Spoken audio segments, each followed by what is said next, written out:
welcome everybody to the last reiteration of the meaning of existence. I'm not sure how many of you have seen the first 4 episodes, and I hope you enjoy them. But for those of you who haven't seen, I'm going to touch on one slide, just going through it again.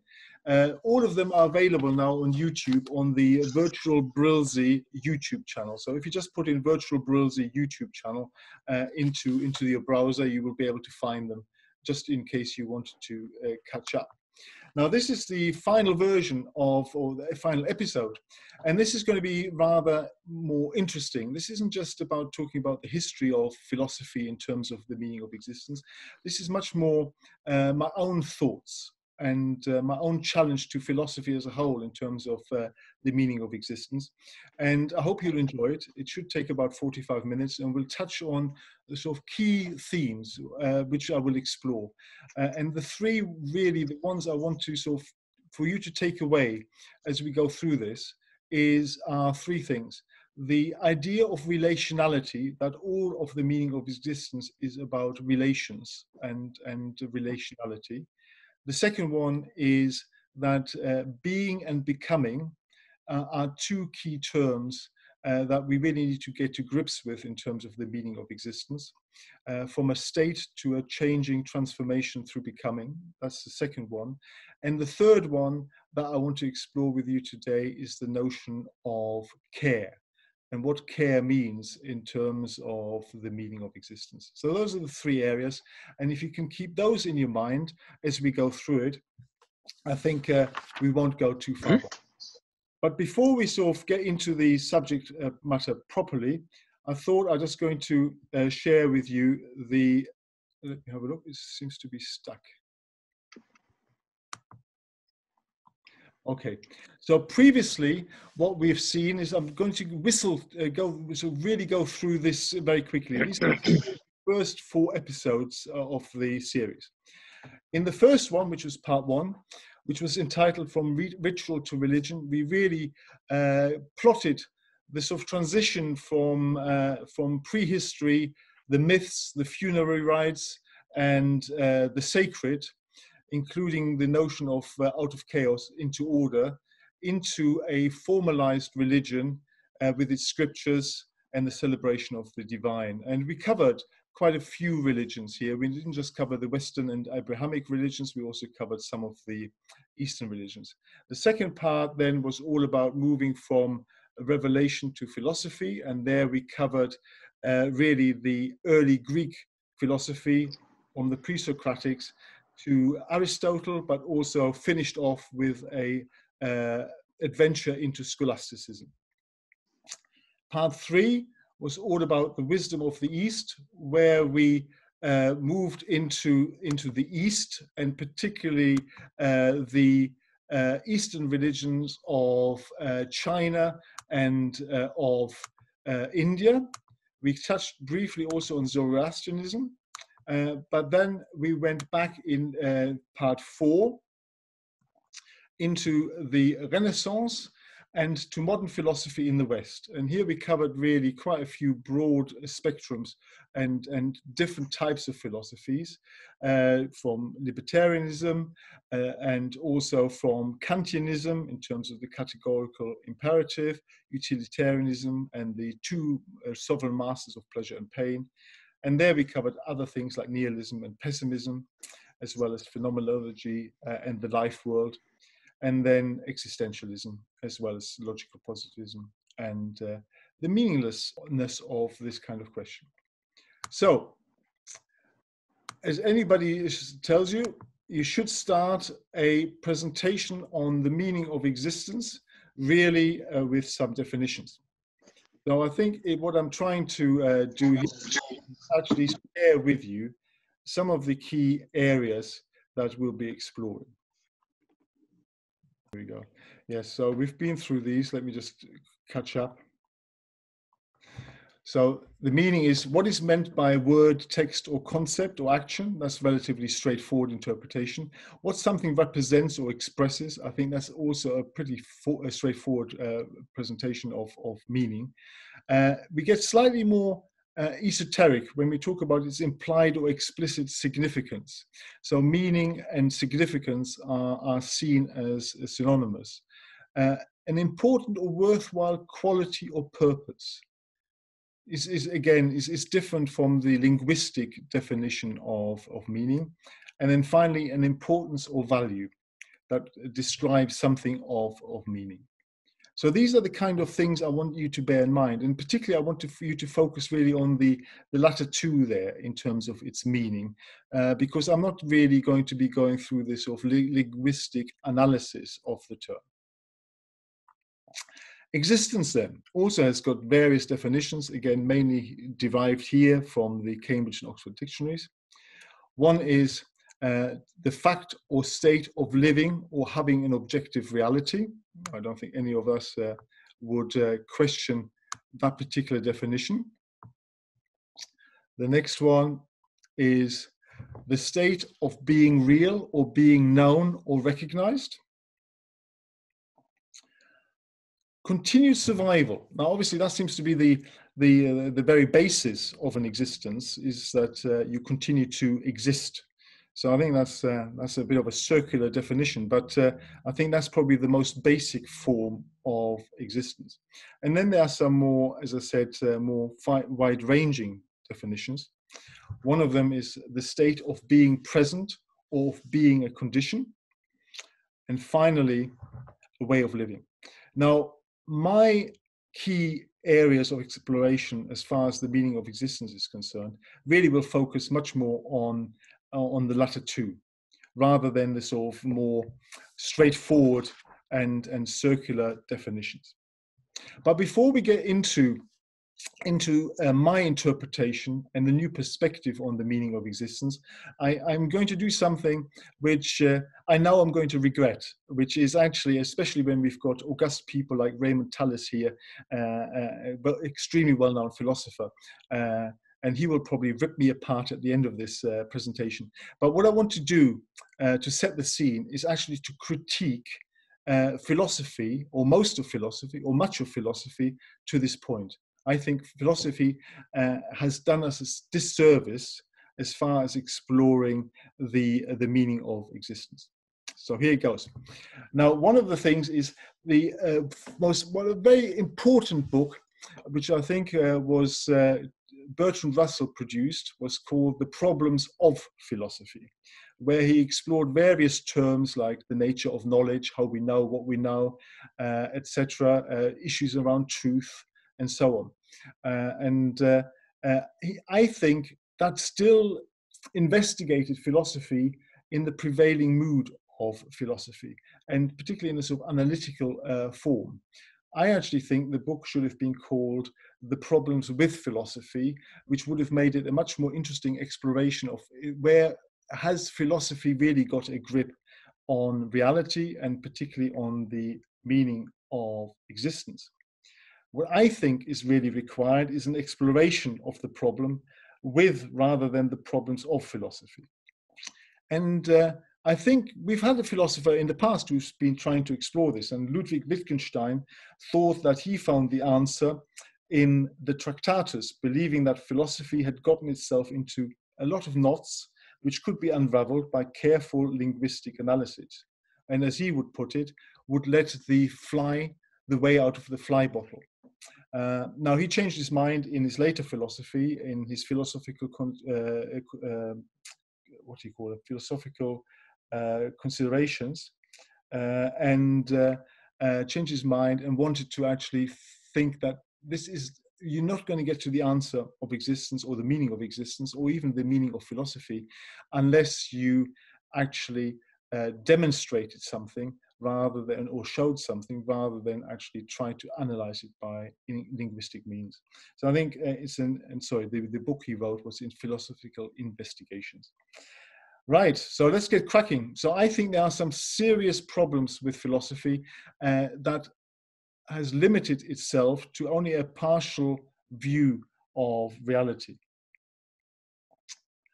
The first one is what I would call the subject-object duality.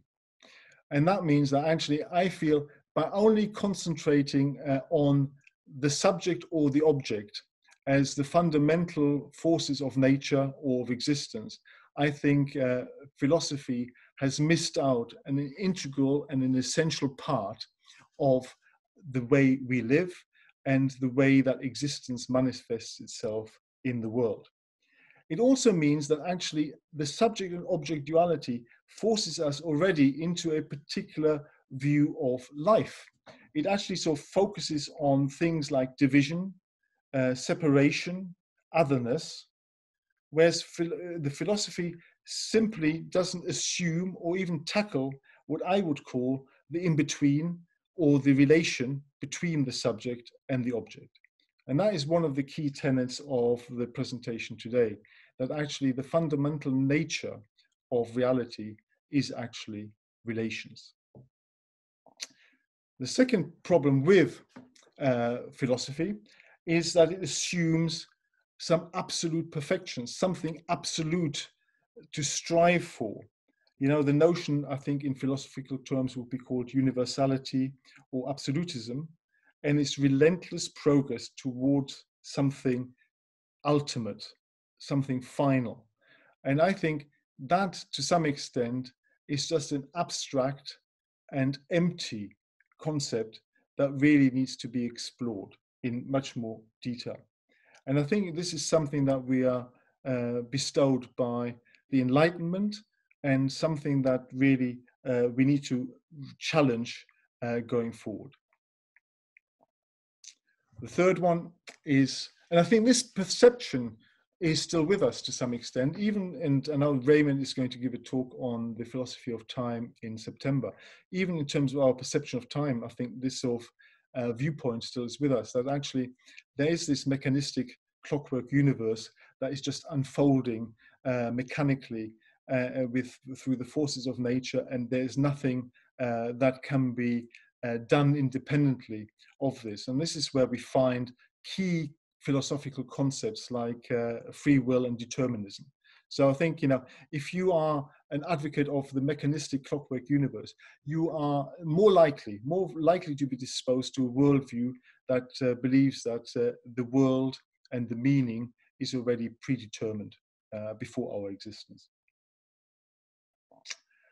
The next one is reality and rationality and logic, or reality as rationality and logic. Now, again, there's nothing wrong with rationality and logic. I just would like to contend that actually reality consists of more than rationality and logic. It actually includes living with irrationality, with emotions, with other people in the world and the world in general. The other thing is integral prejudices. So I think, you know, one of the things that is assumed in philosophy, that there is a right or wrong answer, or at least there is the right or wrong question to be asked. And I think that, again, is folly, because we already, we enter a world that pre-exists us. We enter a social norm and societal relations that predate us. And then we come to the world without any of these notions. But we are acclimatized to these notions, which actually start forming our own opinions, our beliefs, our own attitudes. But these are not freely chosen. These are something that we adapt to by the world that pre-exists us and the social conventions that predate us. The other thing is that I think is an issue within not all of philosophy, but some of philosophy, is the introspective philosopher. And this is obviously The Thinker by Rodin on the right-hand side, as if philosophy can ever be an abstract and solitary experience where a great thinker can just think himself to the right perception of reality. I think that's wrong, and I think that's wrong for a reason. And that reason is that the very word philosophy is a compound noun consisting of philo and Sophie. Now, Sophia is wisdom, which we covered in a different lecture a few weeks ago. And philo is a particular type of love. It is not just any old love. It is actually the love of friendship. It's friendship, communal love. And it actually means something like connectedness, being with, discussing with, which means that philosophy is a shared endeavor, a shared seeking of wisdom rather than a solitary experience. So again, I think this is something that we need to look at in much more detail.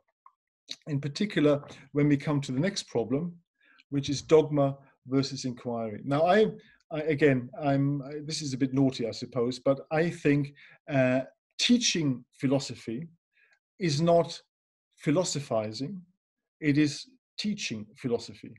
And that's a very different thing. Actually philosophizing with others is not something that is bestowed upon a classroom. It is something that arises through dialogue, through communication, through joint and shared exploration of certain topics that actually yield something new rather than just confirming the pre-existing dogma on the subject.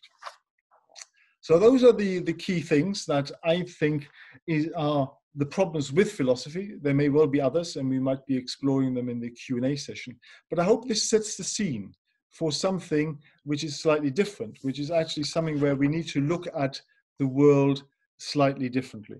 And I want to sort of start by doing that now by actually talking about something called eine verschiedene Weltanschauung, or a different worldview.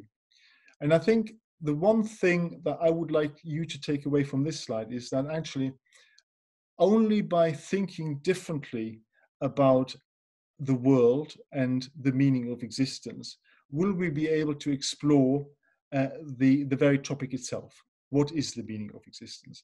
If all we do is actually exploring it with our own pre-existing viewpoints and prejudices, nothing will ever change. So I would urge you and hope that you would be open to what follows now, to make you think and to make you ponder, and then hopefully we can discuss it as part of the Q&A.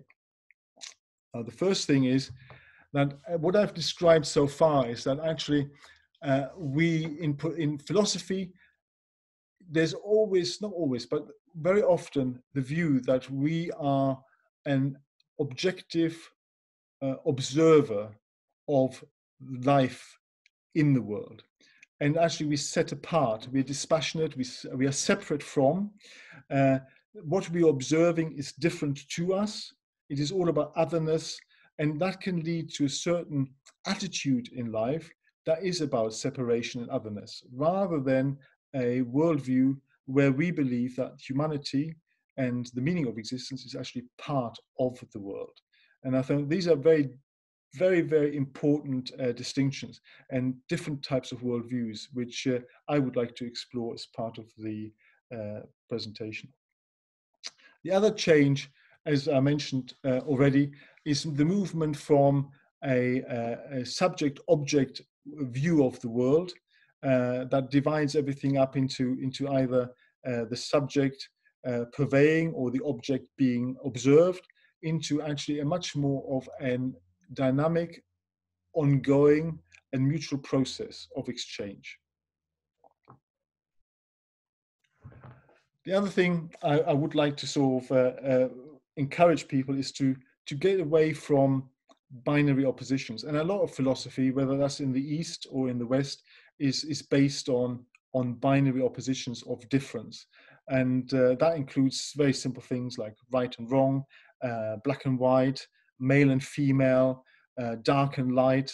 And I would like to explore not binary oppositions, but actually a spectrum of these notions, and actually much more in terms of relational terms rather than states of affairs. The old chestnut is always the universals and particulars. And these kind of things, give rise to, I suppose, the theory of ideas, the theory of forms as universals, the concrete world as Aristotle saw it, etc.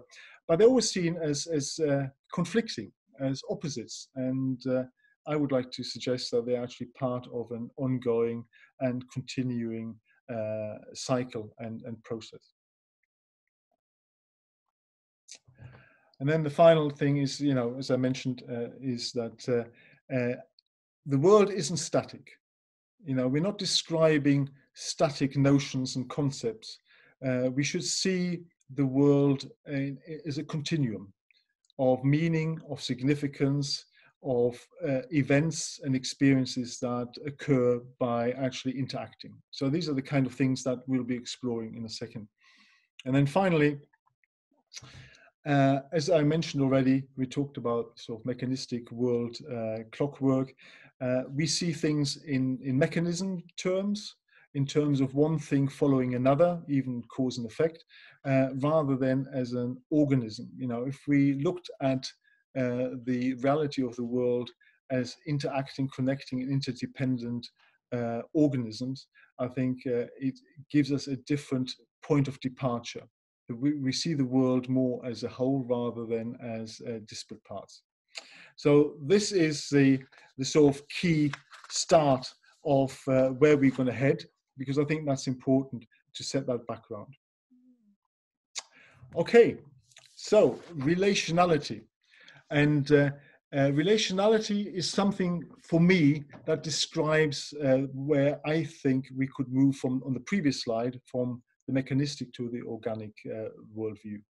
And my definition, and by no means is this a particularly novel and innovative definition, is the following: the connecting, interacting, interdependent, and dynamic relations of entities and structures, and then in brackets, from which change emerges.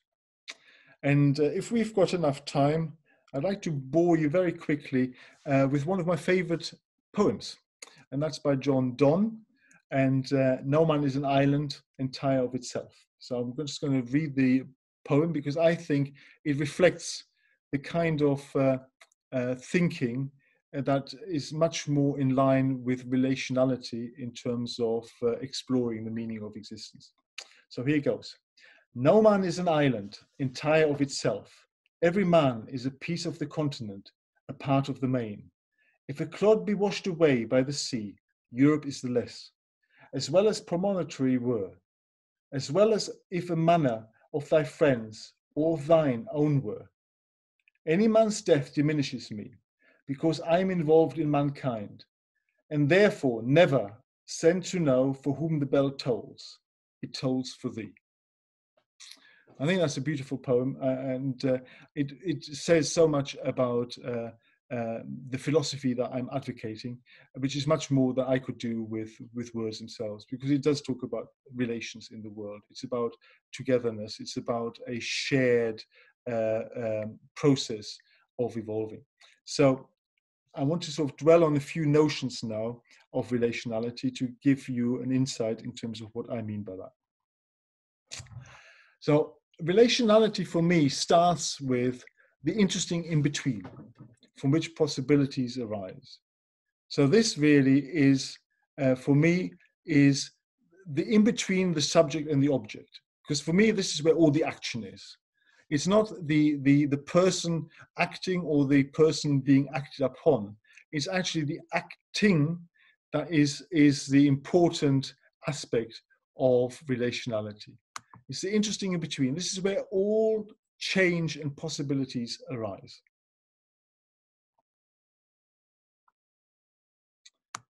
Right.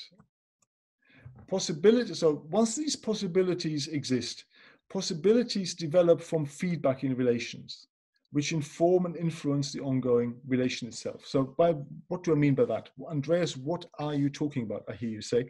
And I mean by that is that actually the life and the meaning of existence is partly measured by feedback through the kind of dialogues that people have.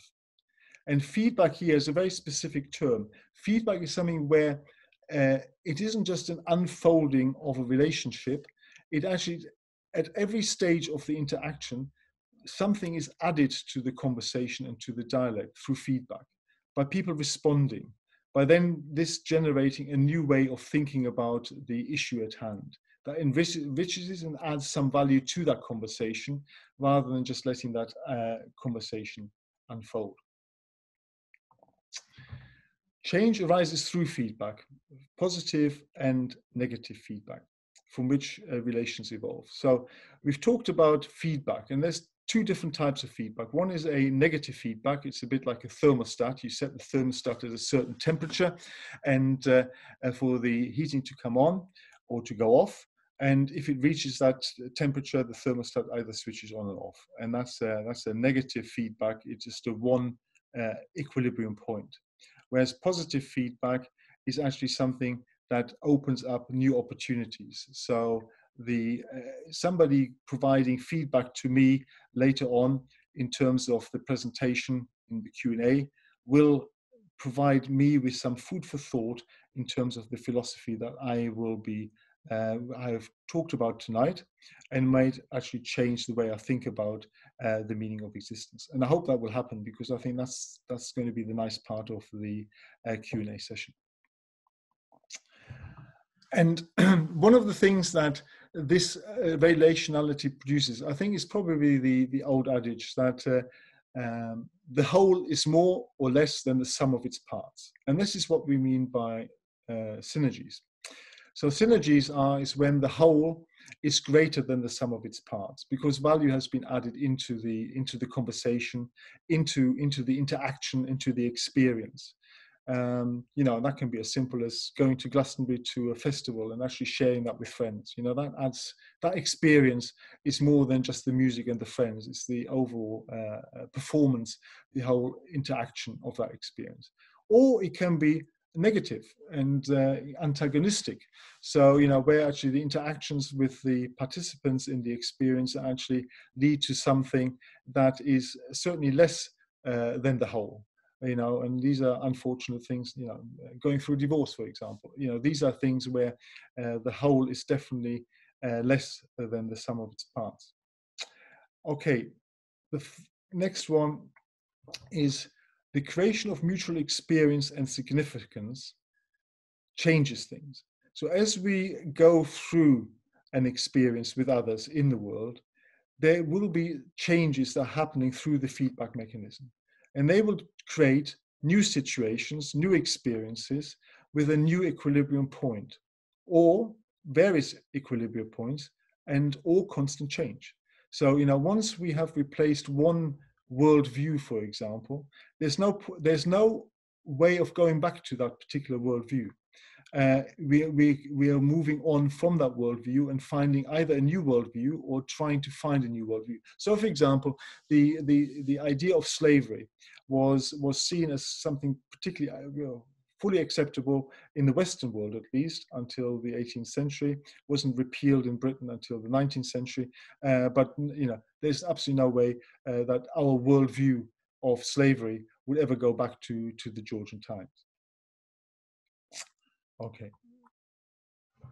And I see relationality as an active and emergent force rather than a byproduct, as you would have in most of Western philosophy, which are much more focused on states, individual states, and outcomes, rather than actually the continuing interaction and relationship between things.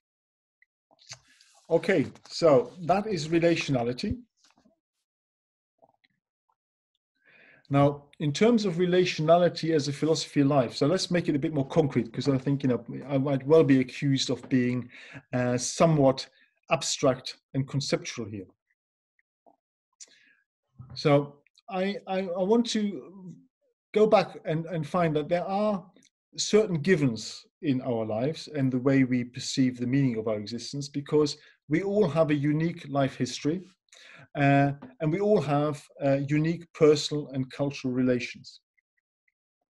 And we encounter pre-existing world with our pre-existing conventions, opinions, etc., which generate our own prejudices. So our own opinions we hold quite firmly rather than softly, which means that actually every time we have interactions with others, we are trying to compare our worldview with those of others. So it's a necessary and partial and prejudiced perspective of the world because it's unique to us, it's unique to our social conditions, it's even partial to an accepted worldview. Now, one of the things that are critical to actually make change possible and find meaning in a shared environment, in shared experiences, is actually an openness and receptiveness to events. I think the old adage is, if you always do what you've always done, you always get what you always got. So I think, if you come to an experience, to an event in your life, and you already got a preconditioned idea as to how the world is and how this interaction should go, nothing will ever change. So in order for change to be possible, it requires an openness on behalf of the participants and a receptiveness to something that is different to what has been experienced in the past. I've already touched on mutuality beyond the subject and the object, and I think this is at the crux of relationality. It's a shared and creative process. It's not something done in isolation. It's where the interactions between the individuals in the world or with the world in itself is actually a shared and creative process. And that means that actually, in order for experiences to arise, for events to crystallize, it is all about actually exploring possibilities, rather than moving, which is what most of the Western philosophical canon would say, we are moving from one state of affairs to another. So this is much more of a organic, dynamic, and sort of continuum view of the world rather than the mechanistic worldview. Okay, and then the important thing is, the mutual creation of the experiences is obviously then subsequently internalized by the parties who are part of that experience. Now, the way we internalize the experiences we have in the world and the experiences we have with others will obviously be unique to us because of our psychological makeup, because of our own unique life history, and so on. But hopefully something common from that experience is actually there to change, to critique, and to question our pre-existing preconceptions, prejudices, opinions, beliefs, and even attitudes to life. And then the end of exploration is basically the crystallization of meaning. So this is really not the end of exploration, is getting us to an absolute truth. It gets us to a point of shared meaning where we believe we've encountered something that seems to be of value to us. So I think the way I would think about this is that actually existence may precede essence, and I think relationality precedes rationality. Okay, so this was relationality, and this is one of the sort of topics that I wanted you to sort of hold in your mind as part of this presentation. The next thing I wanted to cover off is the notion of being and becoming, the essence and its transformation. We've talked about this in a previous lecture, and we looked at two ancient Greek philosophers, Parmenides and Heraclitus. Now, Parmenides was the philosopher of the eternal. Nothing ever changes. Everything already exists. Nothing can become non-existing. Whereas Heraclitus took the diametrically opposite point of view, that everything is a state of flux. It's always in a state of becoming. Nothing ever stands still. And again, this is a typical sort of dichotomy of binary opposition, and I'm amazed that it has taken, well, it's still taken more than 3,000 years for people to grapple with those binary oppositions. For me, the thing is relatively clear. The whole concept of being and becoming is an ongoing relational process between a state of being to a fluid and transitional movement to becoming. And we'll explore that now a little bit. Now, existence, I suppose, what I call here is presents the ground, is actually something, it provides the scaffold of existence. Yeah, existence means no more than to being there. And I think that in itself is something that we don't have any control over. You know, we are thrown into this world and get to know it. Now, this raises lots of philosophical issues around determinism or free will. I don't think that actually the fact that we are thrown into a world that pre-exists us means that our future is determined. I actually quite like the first Prime Minister of India's interpretation of this, Nehru, who said we are given the cards we're dealt, so that is the given state, but how we play the game is up to us, and that's the part of free will. And I'm sure we come back to that, given that Don only recently has given a talk on determinism and free will. The second one is that actually nothing in being and becoming is a static process. It is a set of emerging and evolving relations. There is no such thing as an enduring individual. There's only an individual taking part in ongoing relations in the world with others or the world around them, which in itself changes that individual. Now, the experiences we encounter and post-rationalize and internalize are driven by notions such as the frequency they occur at, the intensity of that experience, and the duration of that experience. And there's certain things that we remember all our lives.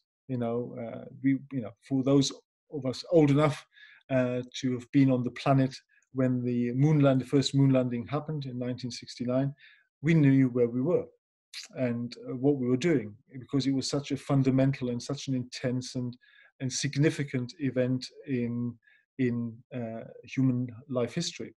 And there will be lots of examples that we all have individually for our own lives that would say, well, I know where I was on the birth of my children, for example.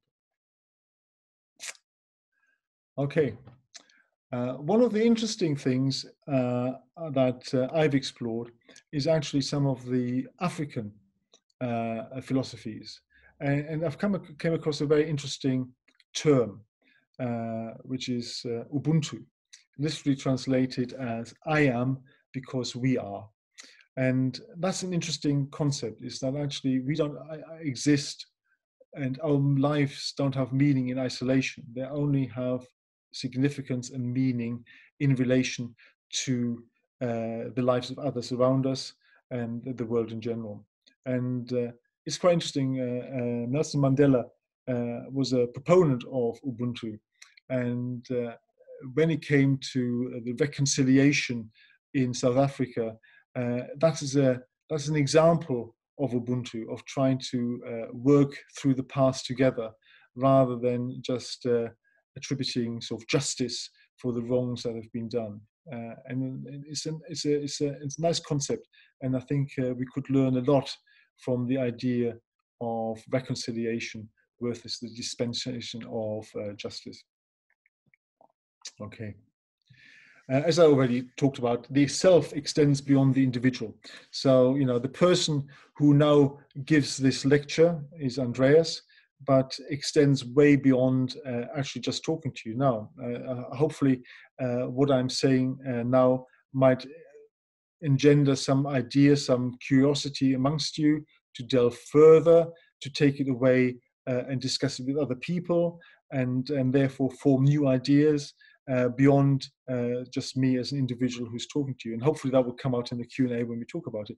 The individual is projects into the world, is what I'm saying here. You know, we're not some distinct biological unit. We're actually interacting, interfacing within our body, with all the microbes who make us up, as well as outside the world, to actually come to a definition of a self, which is very different to an ego. Okay, so I think being and becoming are interconnected, they're interdependent, and they rely on an ongoing and continuous reciprocity. That's what facilitates even the possibility of change. Okay, and the idea is that we don't realize our own potential, maximize our own potential as an individual, as a biological individual, but actually the aim in being and becoming is actually something that is trying to optimize or realize shared potential rather than individual potential.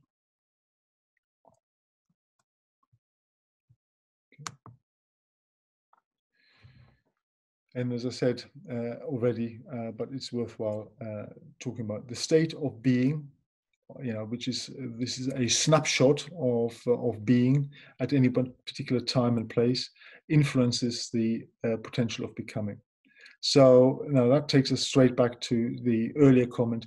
If we already are hardened in terms of our beliefs, opinions, value sets, attitudes, behaviors, and we think we know how we need to operate in the world, then it will be very difficult to change, because it's hardwired into us that we believe that the world is a certain way.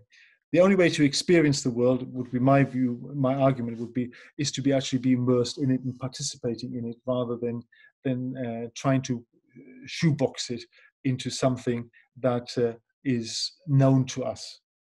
That's not what I mean by being and becoming. Okay.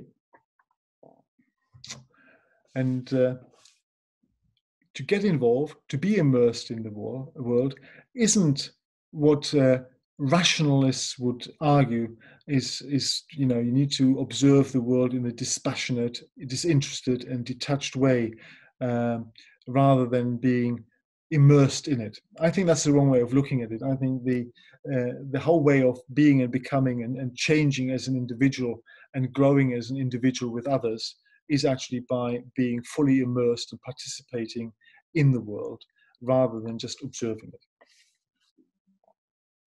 Okay, so that's being and becoming. I'll finish off on the concept of care. And I'll need to rattle through here a little bit because it's been going for a while. But care, definition, we're going back to definitions now, Oxford and Cambridge Dictionary: the serious attention or consideration applied to doing something correctly or to avoid damage or risk. So this is different to care for someone. This is about caring about something in terms of how we navigate the world, how we approach the world, and how we think about the world. The second definition is much more the sort of usual definition, which is the provision of what is necessary for the health, welfare, maintenance, and protection of someone or something. That's caring for rather than caring about. But both of these are absolutely critical for understanding how a different world perspective, Weltanschauung, can be provide meaning to existence. As I said, it starts off with an approach and an attitude where we believe we are part of the natural order and the natural world, rather than sitting above it and apart from it, observing it and yielding it to our own purposes. The second one is that care is not something that you can rationalize and analyze and talk about. It's something that needs to be demonstrated and shown. Care, by its very definition, implies acts of reciprocity, which go beyond the self and are selfless and are actually done for their own sake rather than for as a means to an end. And as I said, it's a physical immersion and participation in the world, not some concept, or it needs to be something beyond, something crystallized, something actualized. It needs to have a context. As I said, it's a dynamic. It's not you don't provide care to somebody. It's a process. You know, if you've ever cared for somebody in your life, an elderly, for example, an elderly person, you know, it's not just a one-way street. This is all about interactions. It's about, you know, responding, reflecting in a sort of reciprocal way. And then finally, I think care is really the expression of the relationality of being. Okay. I'm going to go through this very quickly because I think we're running a little bit behind what I thought we were going to be. So I'll cover that quickly. I think the process of being is an ongoing journey, not just simple one thing after another. I mean, that's a sort of typical view of life. It's just one thing after another. I don't think it is. It's an ongoing, it's a continuous journey with others in the world, rather than as just something that's chopped up into distinct bits. It's based on everybody's unique life history, and that to some extent predisposes the sort of possibilities that are available to creating meaning of existence, and is driven by our behaviors and our actions. Shaped by the significance and frequency of events, we've covered that. The approach and attitude really sets the scene. You know, if our approach and attitude to the world is one where we are apart from the natural world and others around us, then that sets us up to be much more predisposed to separation, otherness, etc., rather than sort of mutual experiences. And as we covered, it depends on the openness that you bring to the experience and the focus that you have on the interaction and event in itself rather than its purpose. To what extent you can suspend your judgment during interactions with others rather than already coming with your pre-baked perceptions and opinions. A willingness to explore new things rather than just being satisfied with how things appear to you. And the idea that by being with others in the world and by interacting in the world, you're actually making a shared contribution, and you're creating something on a mutual basis. So those are the key tenets. In terms of the process, we have pre-existing situations over which we have no control, but the motivations and intentions we bring to that situation is something that our worldview predisposes us towards. The considerations and choices that are available to us flow from this, and the actions we take as a result are fundamental. And the worldview we have are predisposing us to actions in the world in a very different way, as I explained earlier. And the consequences of our actions are equally important, but they are not everything. You know, in philosophical terms, lots of philosophy is either focusing on deontology, which is the motivations, or on the consequentialism, which is more like utilitarianism. I think that's a mistake. I think this is an ongoing, evolving process, which takes us through to outcomes, which themselves is the crystallization of opportunities and possibilities, and then we move on to the next situation. But that situation will be different to the original situation that we encountered. So in terms of a final question or answer to the question, I suppose, is that the meaning of existence is all about relationality, and the way it's expressed is through care, which facilitates being and becoming. So really, is relationality and its expression through care represents the meaning of existence.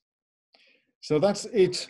I just want to finish off very briefly with a poem, because I think most of this is my own poem, so it's bad meter, it's a bad stanza, so I apologize to you beforehand, but I think it's sometimes a poem conveys something that normal language can't. So here we go.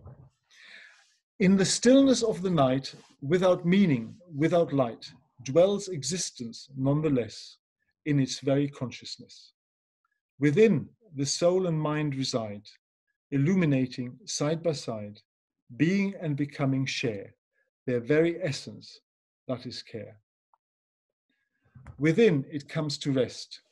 Relationality does attest the mutual and the shared beyond the self declared. Emergent potentiality born within mutuality, continuously evolved, consciousness resolved. Being and becoming joined, meaning and existence coined, within the singularity of any, in the multiplicity of many. At last meaning is found, in its existence bound, of which all do share the relationality of care. A way of being in the world, with togetherness unfurled. The selves of self are found, within each other bound. Existence is creation, beyond mere propagation, a shared and mutual quest, where meaning comes to rest. Philo and Sophia are as one, nothing more is to be done. Living life in shared being, in care we find its meaning. Thank you very much. That is it, and obviously far too long, but I hope you enjoyed the presentation. You can unmute now, and you can make your face available if you want to be videoed, because we're recording this. So if you don't want your face to be shown on the video that will appear afterwards, please take your screen off. Otherwise, please keep it up, and I should look forward to a very interesting Q&A. Well, thank you very much, Andreas. I would invite everyone to make a round of applause if we were in the Elwyn room.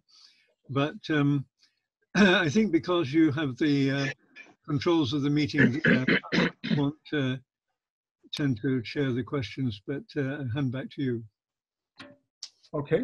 Well, listen, obviously, this is the Q&A. So this is the one thing I've really been looking forward to, because true philosophy is all about dialogue and opinion and shaping thoughts. So who would like to go first with a question? You can also use the, Baz, I'll come to you in just a second. You can also use, I can look at the Zoom group chat. So if you want to ask your question, if you don't want to ask it in person, I can also look it up on the Zoom group chat and then ask it for you. But anyway, Baz. Yes, well, first of all, thank you very much for your interesting talk. And I completely, totally adhere to your worldview. So that's already in the bag. What I want to ask you, or to put forward, is, well, it's one thing to sort of embrace this worldview, and it's completely another thing to actually do it. And in order to do that properly, I think we need to go back very much to the basics of embracing the impermanence of everything. And I would like to go back to your initial definitions of meaning, and particularly actually the ones that you sort of skipped over for obvious reasons, perhaps the ones that are in the dictionary. And I would like to go back to that, because once we are thinking that we know things and we see things, we immediately make an interpretation. A chair is for us a chair. Yeah. But actually, all the things that we experience and see, we actually need to challenge the actually meaning of it in order to get further with experiencing and doing that you propagate. Yeah. Yeah. So no, I mean, I agree. I agree with that. We have to drop a lot of stuff. The mind is sort of putting immediately meaning on everything. And I think we need to drop a lot of that in order to be able to embrace the impermanence and the relationality, as you call it. No, well, I'm really happy that you obviously enjoyed the talk and that you actually thought it was consistent with your own worldview. That's always a good start, Baz. I suppose, from my point of view, is to actually explore in life is very important, rather than just accepting existing norms all the time.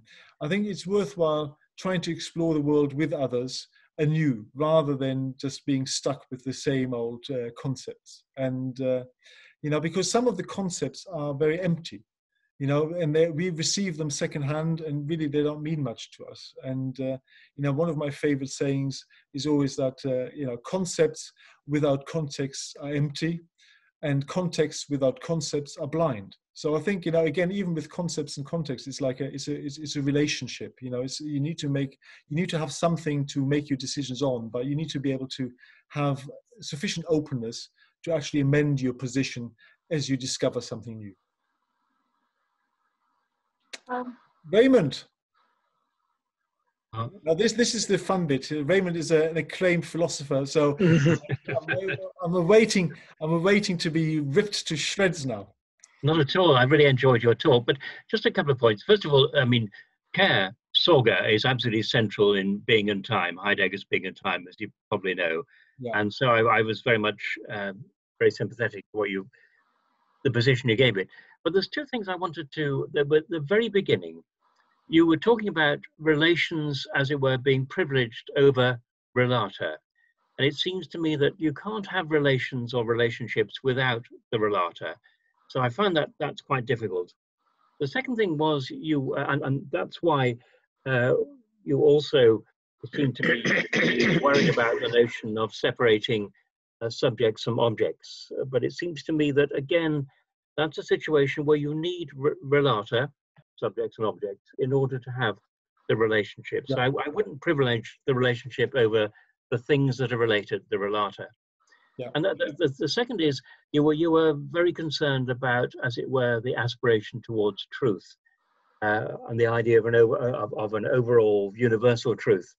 But as Kant said, in many ways, truth is a useful regulative idea. It's been a very useful regulative idea in science. Think what science has achieved. And I don't believe in scientism, but I do believe in science. So just a couple of points then. Are you absolutely sure you want to privilege relations over relata? And secondly, are you so hostile really to the aspiration towards truth? No, well, the answer is no to both of them. Yeah. So I would say I'm not looking to privilege. What I try to do in this talk is draw out the importance of relata in terms of in relations, because and the subject and object are the participants in relations. They or the creative force in the relation. The reason why I wanted to highlight the relation or relationality, as I coined it, is because I think it's the most forgotten thing. I think, we talk about the subject and the object. We're not really talking about the relationship and what's in there, the richness. So I definitely think the whole thing is an ongoing and evolving process, rather than which encompasses the subject, the object, the environment, as well as the relationship. But I wanted to draw out the relation because I think it's the forgotten element. And I think particularly in science, it is more or less cut out of the equation because it's far too difficult, far too complex in the term of complexity to actually sort of accommodate.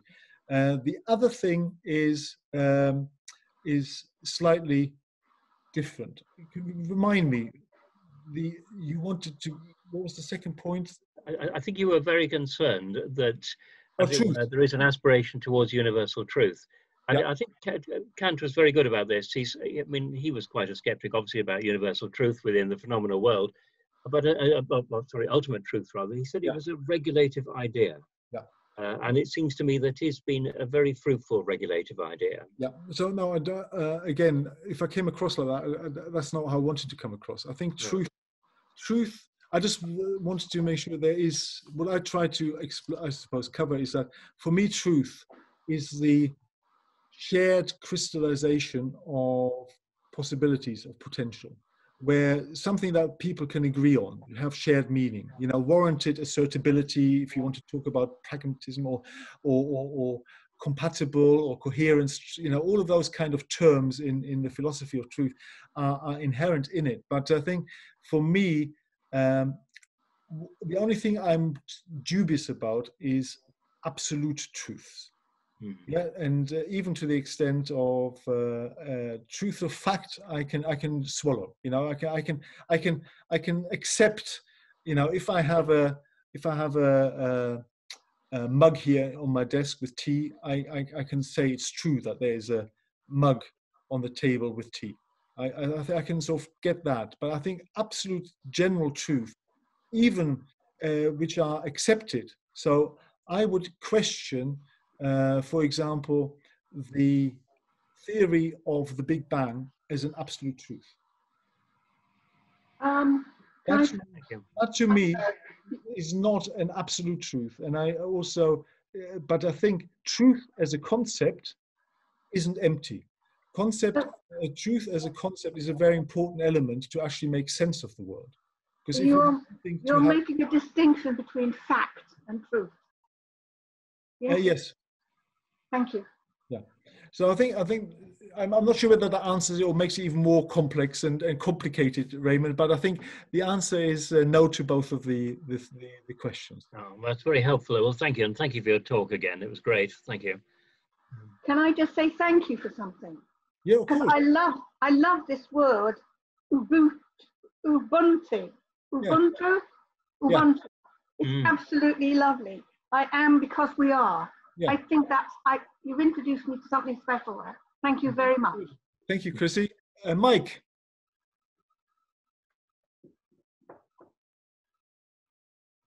Right, I have unmuted, I think. Yes, you have.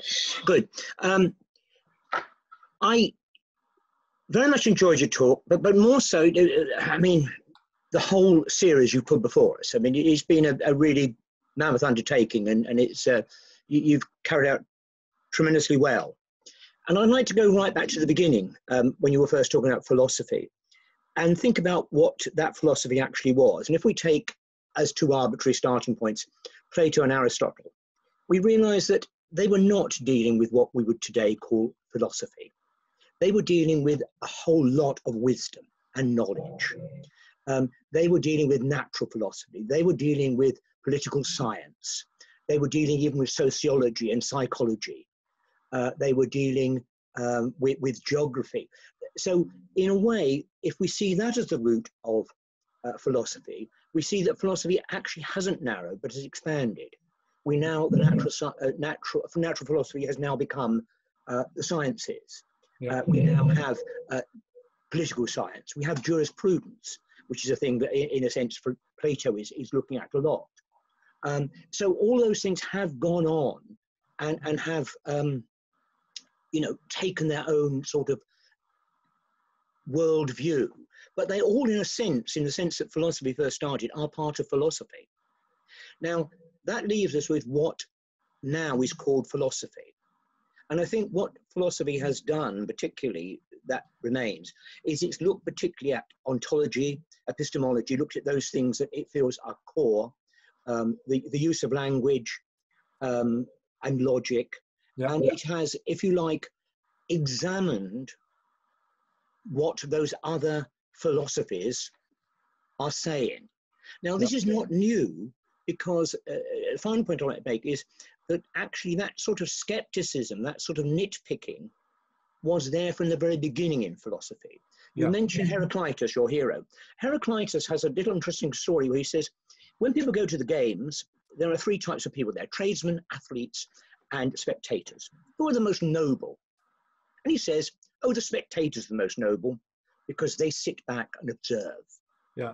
So you have that at the very beginning. And again, bringing back to the sort of Platonic era, we've got Socrates. Socrates has no consistent philosophy.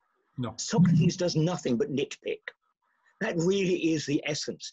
He tells everyone what's wrong with their ideas. He never actually comes up with many ideas himself. And so I think that those things underpin, and still we have very useful philosophy. I would sort of say that what is going on even today in philosophy is useful, that analytical philosophy, that picking out of the strands, that making sense, that holding things up and testing whether they really have any validity, I think is an important aspect. No, I agree with you, Mike. I think the issue wasn't so much, I don't think Heraclitus is my hero, because I think Heraclitus is also on one side. You know, he's also one of the binary oppositions, you know, which I talked about earlier, which is I'm not a fan of. You know, everything is change. Clearly not. You know, there is the whole point of discussing being and becoming is that it's an ongoing process of state to transition. So Heraclitus is part of the picture. The problem with philosophers is they all have got a valid point, but they're only sort of seeing a partial perspective of something, which they then harden into. And I think it's a sad fact of life that, you know, there's philosophy going on in the world right now where different philosophical genres don't even talk to each other. You know, you talk to analytic philosophers and continental philosophers, and you know they're very disparaging about each other. I don't think there's any, well, not that I know, Raymond might be able to put me right, that there's any joint philosophy departments where these two breeds coexist harmoniously. And if you become so specialized in your field and believe that this is the right way of doing philosophy and this is the wrong way of doing philosophy, there's very little opportunity for interplay. So I think the modern philosophy has got a role to play. I suppose I am personally slightly skeptical in the philosophical term, a suspending judgment over academic philosophy. So I think academic philosophy generally is not as free as it should be, because it's all based on publications, citations, and everything else. And I think as a result of that, it is often more, well, this is unkind, but I'm saying it anyway, regurgitation of philosophy rather than the production of new philosophy. Good. Anybody else? There must be. True. In a lot of areas, it's also true to some extent in the sciences even, and certainly in the social sciences. Yeah. Excellent. Yeah, I want to say something. Tony. I just want to say very quickly, and it's absolutely superb. I was absolutely riveted. You were terrific. May I slightly express your ideas in saying that what you're all about is that we are members of groups. We're not sole individuals. Yeah. That the whole thing, and if there's anything, there's a lot new in what you're talking about, but the thing that impresses me, and this is what I believe in too, very most passionately actually, is that where classical philosophy always has gone wrong is that it concentrates introspectively on the individual, and it ignores the fact that we are absolutely nothing outside our many different groups we belong to, which feed us, protect us, help us to breed, and so on. Anyway, listen, all I want to say is terrific, Andreas, well done. No, thank you. And I think the idea of groups is very interesting. I suppose, you know, the question I would have is where does one group start and another one finish, and where does the other one group start, and what is the relationship between different groups? Yeah, very, very important. That's the. Well, there's a huge rough and tumble of society and of groups which make up society. Yes. Some of them are distinctly evil, according to No, but I think this is I suppose at the crux of relationality. Relationality looks at relations overall as a whole, rather than between groups. Yeah. You know, I think the main thing for me is if we all realize that we are part of the world, let's say, rather than being distinct from it, whether as individuals or on individual groups, we wouldn't create as much friction as we do. Yeah, right. Because, you know, you've got one group believes they're right compared to another group, that automatically generates friction and actually a lack of dialogue, which might be productive to actually resolve some of those potential frictions. And as Wittgenstein used to say, show the fly the way out of the fly bottle. You were great, Andreas. Well done. Thank you. Stuart. Yeah, Andreas, thank you very much for the talk. Just a short question. Much of human life has always been competitive and is competitive today. You could say capitalism is based on competition. Where does the concept of human competition come into the concept of care and relationality?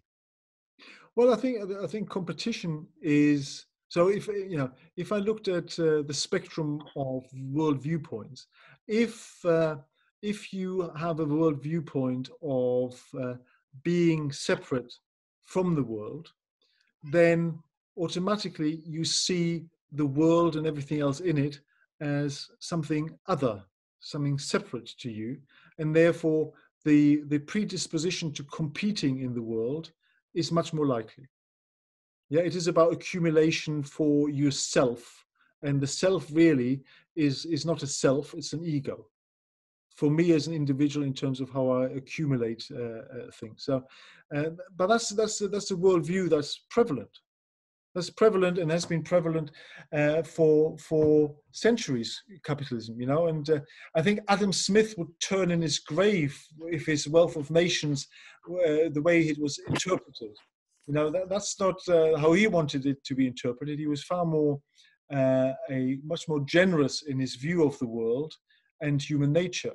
But actually, this was the whole point of commerce and capitalism was a joint endeavor for the benefit of mankind, not for the alienation of mankind for large proportions of it. And I think as we proceed through this century and need to come to terms with new challenges, of which the pandemic is just a blip compared to climate change and other potential issues like AI. I think there's a UN list of existential threats, and I think climate change has now made it to number one. I think AI is number two, nuclear destruction is number three, and so on it goes. And I think this century is going to be very different to many others we've encountered previously, and it will require us to think differently about our worldviews. Good, thank you. Right. Oh, Mike again.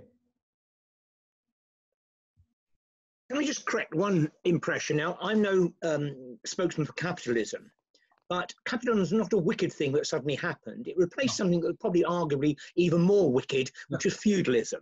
Yeah. So I think that we shouldn't see that as being some dreadful thing that descended upon us and the world was sort of in a halcyon state before. And before that was tyranny. So basically, things have not really got any worse, possibly got a little bit better. And I think that comes to looking at the future. This, you know, people seem to be worried whatever they see. I saw an incredibly good piece of news, I think a couple of weeks ago, that by 2100, if we're all still around, the world population will be half what it is now. Now that seems to me one of those positive things we've heard for a long time. That just leads to a greater, you know, quality of life for everybody. And yet there were people still deciding this was the greatest catastrophe that was going to hit mankind.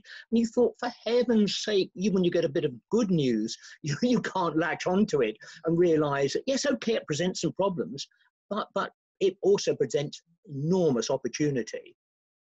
Yeah, absolutely. So I don't think I said that capitalism is a bad thing necessarily. I think what I'm saying is the way capitalism has manifested itself from where it was originally sort of coined, I think is strayed somewhat from what was initially intended, I suppose. The fact that actually capitalism has given us sort of advancements in science and everything else, I think is undoubted. Interesting to get your view on the or some evidence or the examples of the population going from 8 billion to 4 billion, because the UN, and I'm sure Attenborough would be delighted, because I think he thinks that actually there's too many of us on the planet, there's going to be food shortages, and we are driving climate change. So the fewer of us there are, the better to some extent. So Attenborough would be wholeheartedly in favor of what you're saying.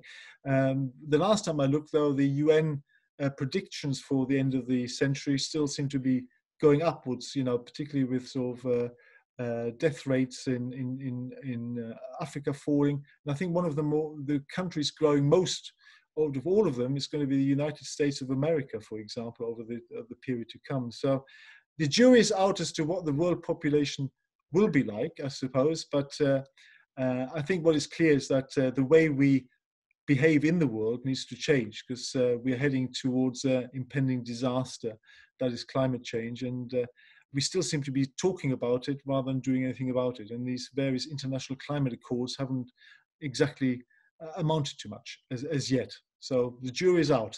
Suspension of judgment in the philosophical sense. Good. It's coming up to, we've got till about 9 o'clock. So it's interesting. I'm just looking at the sort of chat room. We've even got somebody from Michigan who is absolutely right, by the way. My poem isn't pretty, and it clearly needs a lot of work, but it means it has got the right intentions and motivations behind it. So thank you very much for being so kind about the poem. And somebody else actually wants it published somewhere, posted somewhere. Again, that you definitely see it on the video, which will be published in about a month's time. Joe, you were up next. I think you had a question. Yeah, thanks, Andreas. And again, I'll repeat the congratulations of others. I think it was a really interesting talk. I suppose my question is, if I'm reading it correctly, if one was to sign up to Relationality and Care, would it be fair to say that this involves an element of sacrificing the self, or some of the self, sorry, not the self in totality, but something of oneself, because it feels to me that we are, many or most of us are hardwired to perceive a subject-object world, and that it's quite a difficult step to take. And I was interested in, I think Chrissy also mentioned the Ubuntu example, because I think that possibly is some of the manifestations of that in Africa are a living example of how this can be done. I remember years ago reading about the aftermath of the Rwandan genocide, and how after Rwanda had stabilized, that many of the Hutus, I mean, in that country, the Hutus and the Tutsis shared villages. They weren't living in separate parts of the country, and that after the genocide, many of the Hutus who had committed genocide returned to their home villages and were accepted by the Tutsis with no recriminations, which seemed unbelievable to me at the time, but perhaps is a living example of what you're talking about. So yeah, sorry, it's a long-winded question. No, but I think, I think Ubuntu is interesting, I think, because it sort of covers, it goes, it realizes there is such a thing as self, but actually self only exists in the context of us. So I think, I don't think Ubuntu does away with the self. So I think it's a bit different to notions in Buddhism of the non-self. Although even there, answers, so that's the second part of your question. I suppose the first one is more about, does it require sacrifice? I think I would become Buddhistic now and actually say it doesn't need sacrifice of the self. It needs sacrifice of the ego, which are two different things. So it needs to let go of the ego of me, myself, and I, my opinions, my beliefs are right, I have the right answer, and everything else. I think it needs to let go of that. It doesn't need to let go of the self, because I think the self, the way I sort of explain, the way I discuss it, I suppose, in relationalities, is something that that is relatively fluid. It's something that isn't like an identity that you're incarcerated in. It is something. The self is something where you you experience something new from the interactions you have in the world. So the self you are now is not going to be the self you are tomorrow, and it's not the ego. So I think I suppose you need to let go of the ego and just be open to experiencing the world afresh, rather than with your preconceived ideas of the world, which are part of the ego. So don't let go of the self, because the self is just something that will change, but let go of the ego would be my response to the question. Thanks, Andreas. Yes, I toyed with using the word ego, actually, sacrificing something of the ego. So I think you've answered that question. Yeah. Thank you. Chrissy. One of my least favorite human qualities is self-righteousness. People who think they're right, you know, that really does bother me. Righteous people. Yes, I don't know if anybody else thinks that. Yes. Well, yeah, I mean, self-righteousness means, I suppose, that you think you've got the right answer. Yeah. You're self-righteous in terms of you have the right explanation. Yeah. The right. So you can be aggressive with it. Well, also you believe you've got the right behavior, I suppose, you know, and I think, you know, one of the things we didn't touch on today is Zoroastrianism, and, you know, the idea of fine thoughts, fine behaviors, fine deeds, you know, those kind of things. You know, the way you start thinking about the world is just as important as to what you do in the world. So, you know, your Weltanschauung or your worldview isn't just driven by what you do, but actually the way you think and the way you behave. Absolutely. Great. Thank you. Great. Well, it's nearly 9 o'clock. We've got answers for... we've got somebody else from Michigan. Let me have a look. How do you think the age of globalization and the rise of the internet has affected your philosophy of relationship and care? Now, that's very interesting, isn't it? Because we are living in a completely different world to previous generations. And I think the impact of that is multifold. So, you know, I can't give you a specific definitive answer, because I think that would just be hubris. But I think globalization means that we are much more aware of each other, of different cultures, of different opinions, of different lifestyles, of worldviews, of different interest groups, etc. So, you know, things like racism, for example, things like jingoism, in the past have been excused because, well, I've always mixed with the same kind of people. I've never experienced the world any differently, and therefore this is my worldview, and this is my echo chamber, and therefore it must be right. Whereas actually globalization and technology basically means that actually that in itself is no longer a valid viewpoint, because you can be exposed to a myriad of different viewpoints, of different groups, different relationships that actually give you much more of, well, should enable you to be much more open about your own opinions. And I think one person I used to work with in the past, in the commercial world, you know, used to say beautifully, you know, everybody should hold their own opinions, but they should hold them softly rather than tightly.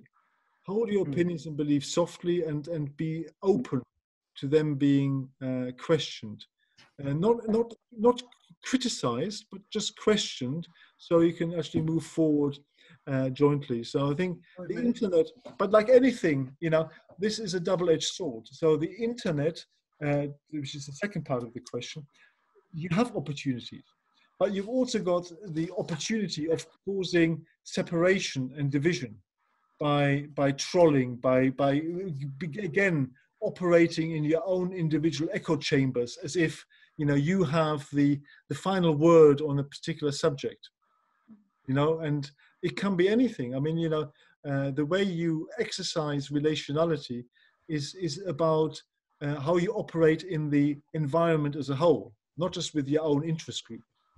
You know, as soon as you start thinking about your own echo chamber and your own interest group, you're already being divisive, rather than taking much more global view. As it reminds me of Mozi and Moism. You know, that key tenet in Moism is Jian, which is universal care or universal love. You know, don't distinguish your affection and care in the world by just your own family and those around you, but actually extend that to the environment and the world in general. Right, it's 2 minutes past 9. Well, can I just break in to thank Andreas for giving us a feast of food for thought this evening.